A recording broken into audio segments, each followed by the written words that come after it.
¿Qué tal? ¿Qué tal? Buen día, ¿cómo están? Bien, bien. Para ustedes es hermosa mañana, ¿no? ¿Verdad? Como Franchella. Y bueno, sí, estamos disfrutando, igual trabajando desde las 7:30 dando notas, pero estamos disfrutando de una victoria importante, pero que bueno, no nos corre el eje de lo que veníamos haciendo, que es en el marco del desastre nacional, bueno, que ahora se ha profundizado con los datos que comentabas recién financieros, poder sostener la situación productiva, social, en la provincia más grande de Argentina y en la provincia que más necesidades tiene y en la provincia que menos recursos tiene de acuerdo a su población. Así que sí, no cejamos de llevar adelante nuestra tarea. En un Claro. contexto ahora positivo en términos electorales, pero bueno, veremos hacia adelante.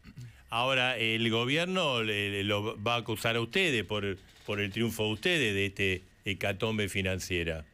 El famoso riesgo No, Tuca que decía el presidente.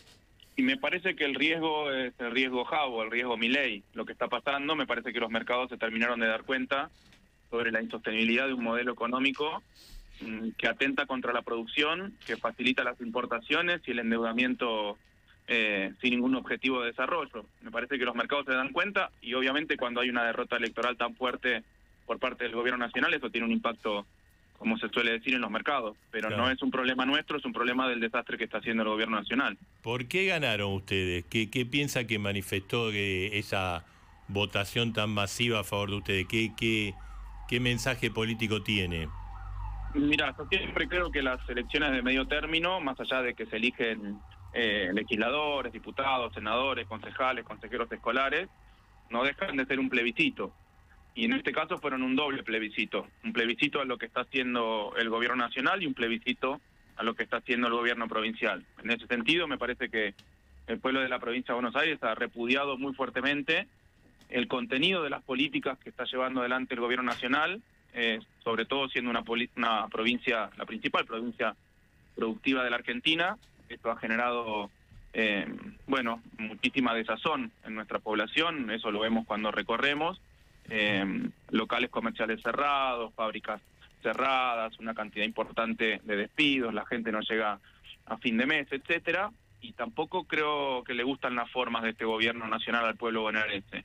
Esas formas de agresión permanente, Claro. de discursos de odio, de ataque a los sectores más vulnerables, no le gustan. Y Carlos, por otro lado, sí. y por otro lado creo que también se ha validado el esfuerzo muy grande que viene haciendo el gobierno provincial con con todos los problemas que tiene la provincia de Buenos Aires, ¿no? Pero hay un gobierno provincial que todos los días se levanta y con lo poco que tiene de recursos intenta solucionarle los problemas Le, al bonaerense. le quería con lo preguntar... limitado de las herramientas de un gobierno provincial. Así que creo que ese es el mensaje, que es muy sencillo de entender, ¿eh? No es mucha ciencia. Dos preguntas. ¿Cristina habló con Kicillof? Mira, realmente me lo están preguntando varios periodistas ahora, realmente no lo sé, yo ayer lo vi, yo estuve dando los resultados provisorios en Monte Grande y cuando terminé vine para el acto en La Plata, y ahí le di un abrazo al gobernador y no tuve tiempo de hablar con él. Hoy, durante el día de hoy no me he comunicado, estoy haciendo notas desde las 7 de la mañana, realmente no lo sé. ¿Y Milei se comunicó? No lo sé tampoco, pero no creo, porque no es su estilo, me parece, pero lo que sí hizo el gobernador es pedirle una reunión públicamente, que lo convoque el presidente, porque tanto el presidente, porque maneja muchas de las políticas que impactan en el territorio de las provincias, en este caso de la provincia de Buenos Aires, como el gobernador, son los responsables de lo que le pasa a los bonaerenses. Y creo que si no hay un diálogo, una relación, un debate sobre qué cosas hay que hacer para mejorar un poco la situación, va a ser muy difícil. Lamentablemente este es un gobierno que no tiene canales de diálogo con ninguna de las provincias, por eso también la reacción Bianco. de muchos gobernadores de ayer a la noche, marcando esta misma Sí. situación. Nosotros, salvo casos puntuales, yo tengo algún vínculo y algún diálogo con el jefe de gabinete, pero después el resto de los funcionarios, obviamente no hay ningún tipo de vínculo con el presidente.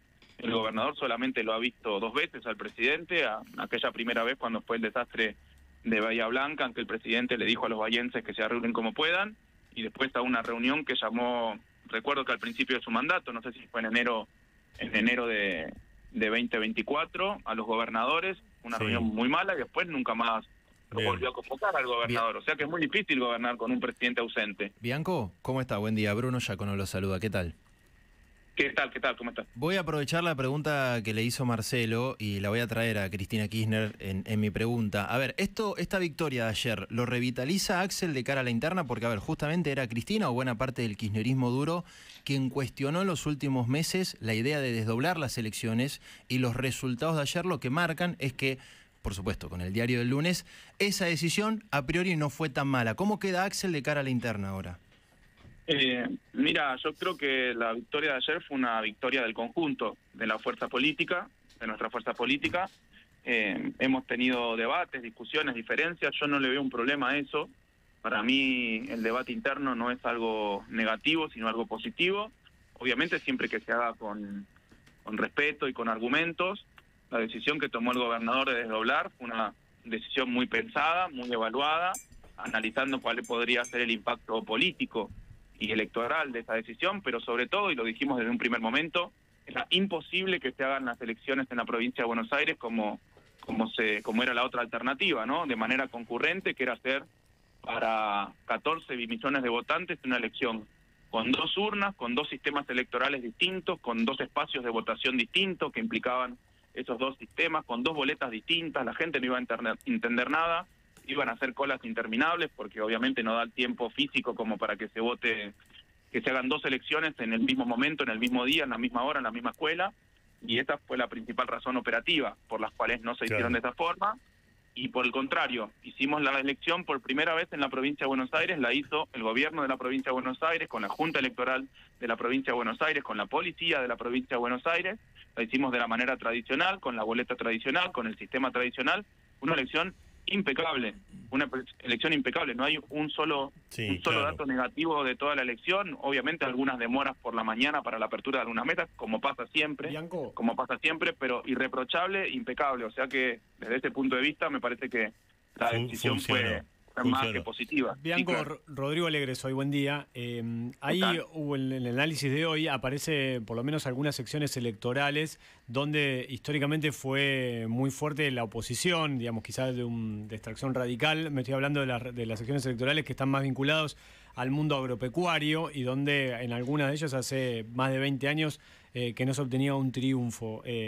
Solamente por hablar de la cuarta, por ejemplo, 19 municipios, 4 solamente ganó La Libertad Avanza. Estoy hablando del corredor de la Ruta 5, Carlos Casares, cuna de los Grobocopatel y demás. ¿Les sorprendió a ustedes ese voto para Fuerza Patria, sabiendo que históricamente casi siempre estuvo más vinculado a fuerzas vecinales o de la Unión Cívica Radical? Sí, un poco sí. También el corredor de la Ruta 9, que hemos tenido resultados bastante positivos también, bueno, en zonas muy ricas de la provincia en términos agropecuarios, como Pergamino, etcétera. Obviamente tiene que ver que en esas 2 secciones hubo una tercera fuerza que tomó una parte importante de los votos. En el caso de la segunda sección electoral, una fuerza Hechos, y en el caso de la cuarta sección electoral Somos, con un empuje importante del intendente de Junín, del intendente de Chivilcoy. Pero más allá de esas particularidades, también me parece que las zonas rurales, los productores rurales, fundamentalmente los productores pequeños y medianos, también están sancionando negativamente una política que no es favorable a los sectores productores rurales. No es favorable, para nada favorable. A pesar de las retenciones, a pesar de algunas políticas que tomó Milei... Es que las retenciones las bajó ahora a medio de emergencia, pero las bajó sobre un nivel que había aumentado anteriormente. Y además la apreciación cambiaria no lo favorece al campo. Recordemos la situación durante el menemismo, que la fuerte apreciación cambiaria dejó quebradas a todas las familias. Ustedes recordarán que estaban hipotecadas la mayoría de los campos de la provincia de Buenos Aires. Fue justamente Néstor Kirchner el que le devolvió la titularidad de esos campos a sus verdaderos dueños. ¿Kicillof es conducción ahora el peronismo? ¿La conducción del peronismo está en manos de Kicillof después de ayer? No, el peronismo es un movimiento, como todos sabemos, variopinto. Hoy tiene distintas referencias a nivel nacional, a nivel provincial, a nivel del resto de las provincias. Obviamente esta es una elección en donde se fortalece el peronismo de la provincia de Buenos Aires, en donde la figura del gobernador toma una importancia, pero lo que nosotros, y quedó claro, me parece que quedó muy claro en el discurso de ayer del gobernador. No, pero bueno, la gente lo gritó, eso es lo que estaban ahí invitados. Bueno, sí, eran nuestros militantes, ¿no? Eran nuestros militantes, y bueno, lo entendieron en esos términos, y fue la forma en que se expresaron, pero más allá de lo que plantean nuestros militantes, que obviamente se los agradecemos y lo hacen con mucho cariño y con mucho respeto, nosotros creemos que hay que seguir pero de conjunto, ¿no? ¿Trabajan para que Kicillof sea el próximo candidato a presidente? Los militantes, Ustedes. nosotros no, nosotros trabajamos para que en el 2027 gane el peronismo. Después veremos quién es el candidato, el que mejor mida, el que mejor represente al conjunto, el que mejor represente no solo las particularidades y especificidades de la provincia de Buenos Aires, sino que ya va a haber que pensar un proyecto a nivel nacional, teniendo en cuenta estas otras especificidades que tienen las otras provincias. Sí, Mariel. Bianco, ¿y qué sería lo primero que le pedirían al presidente en el caso de que efectivamente se dé este encuentro que pidió el gobernador? Que le devuelva los recursos que le robó a la provincia de Buenos Aires, que vuelva a poner en marcha las 1000 obras públicas que dejó abandonadas en la provincia de Buenos Aires, que modifique el programa económico, favoreciendo la producción y el trabajo nacional. Me parece que eso es lo que... Y que deje de insultar y que deje de agredir a los sectores más vulnerables del país. Claro. Eso es lo que primero se le pediría. Cambios no va a ser, porque ayer dijo que iba a ratificar, no sé el término exacto, iba como acelerar, creo que dijo acelerar. Acelerar y redoblar. Claro. Y bueno, me parece que no está escuchando el mensaje de las urnas. Creo que una derrota tan contundente en la provincia de Buenos Aires, que es el 40% del país, debería estar entendiendo que la gente le está diciendo que cambie el rumbo, no que lo acelere. Claro, él dijo redoblar. Parece que acelera, parece esto cuando, estas películas en donde se acelera contra una pared. Bien. Carlos Bianco, gracias. A ustedes, muchas gracias. Adiós.